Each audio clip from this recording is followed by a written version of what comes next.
Hello everybody and welcome to the Battle of the Week. Today we have a new map, Gregovia, and today we have a bit of a new system.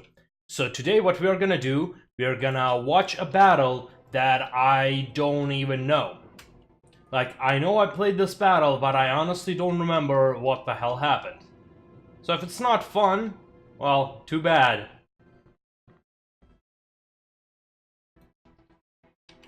Now, before you think I just picked a random battle and was just too lazy to reload, you might have a point, but no, that's totally wrong and definitely not what happened. Totally not what happened.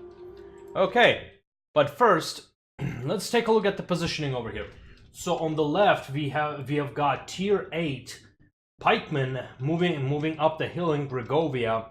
And for those who do not know, Gregovia is just one of the best maps, like, objectively. If you don't like Gregovia, you should reconsider your life decisions thus far.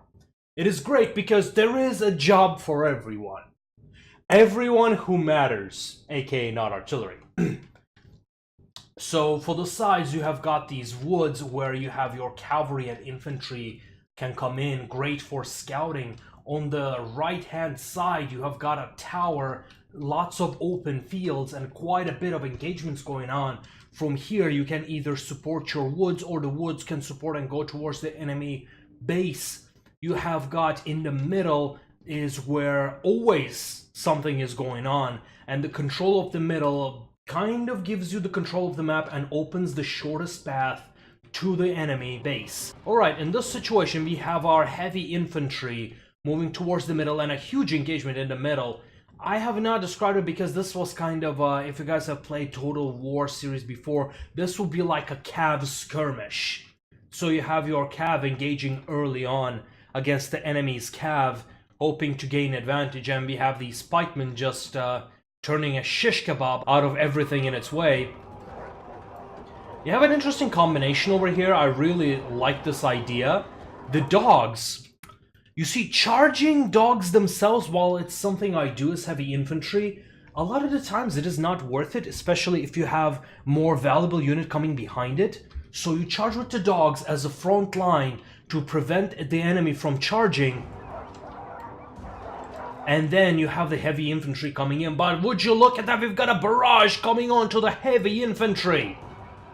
Boom, heavy infantry activates Testudo and blocks all of the attack.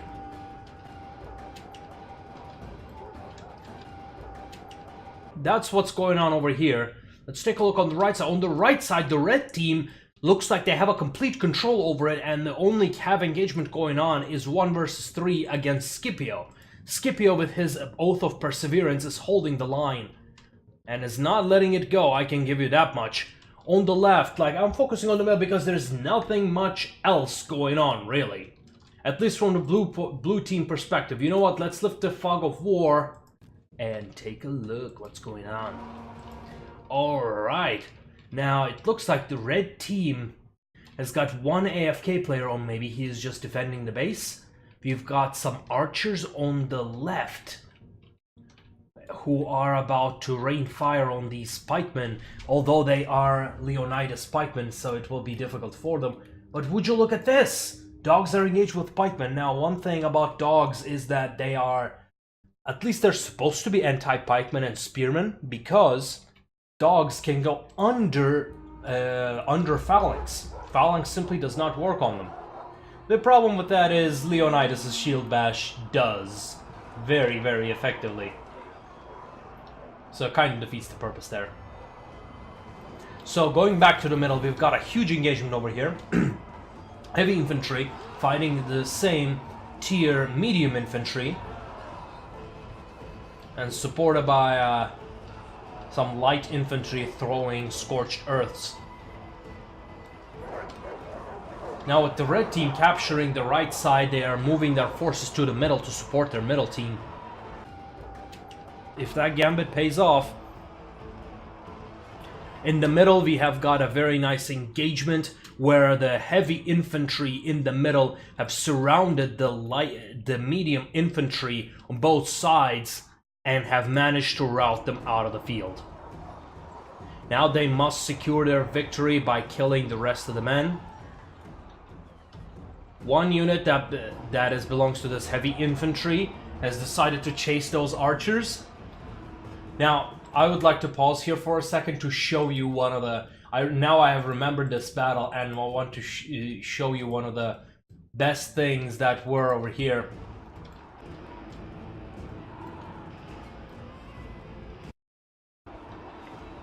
He's not able to see what is around him, or he only knows where the archers are coming from, and boom!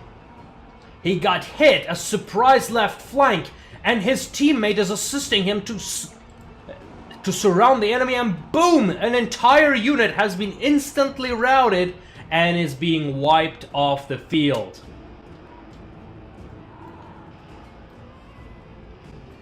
Unbelievable. It's a big mistake for the heavy infantry, which is actually being played by me, as you can see. That was a big mistake, but I have to admit that was the best move I have seen in a while. Just a forest ambush straight out of Battle of Teutonic Forest. I loved it. I loved it. Like, that was GG right there. Oh, would you look at that? Our base is already being captured. The forces that were on the right have managed to walk around, not only reinforce the middle, but also walk around and capture the base. Now the blue team is going back to decap their base. Let's see how well that pays out.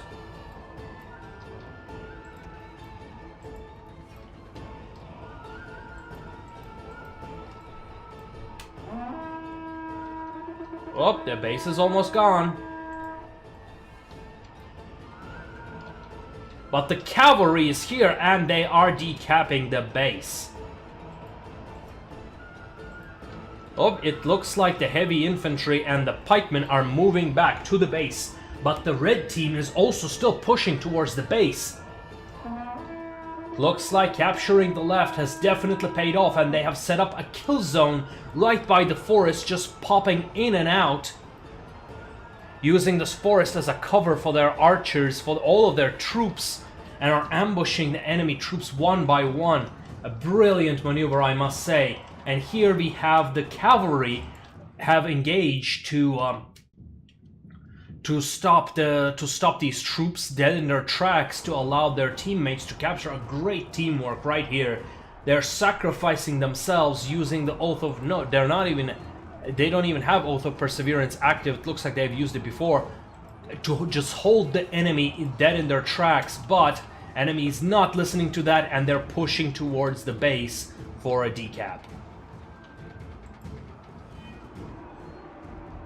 Here we have a kind of a shower. That was another technique that I should probably mention, that if you are being fired at by archers as a volley, one other thing you can do is charge towards the enemy, because the AI will try to predict your movement based on your charge, forcing them to spray just like they did a few seconds ago, which can also hit their units.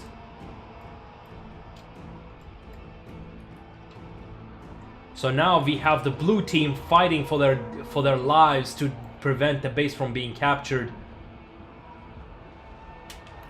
They're moving around to kill those units that are decapping the base. The archers, there's very little thing that the blue team can do. But there's one thing that the blue team also forgets, is that they do not have anything to deal with the archers. So now we have the last heavy infantry coming in, who are about to charge in with their testudo, and are now in melee. So this prevents the red team from capturing the base. At the same time, the blue team is moving towards the red team's base, while they are outnumbered 2-1.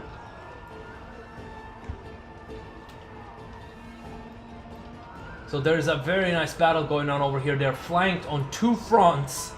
And here we have the Eagle cohort holding against the enemy, using its infantry, its own unit ability called Raise the Eagle, which gives them morale. It is especially good when you are being flanked, just like you are right now.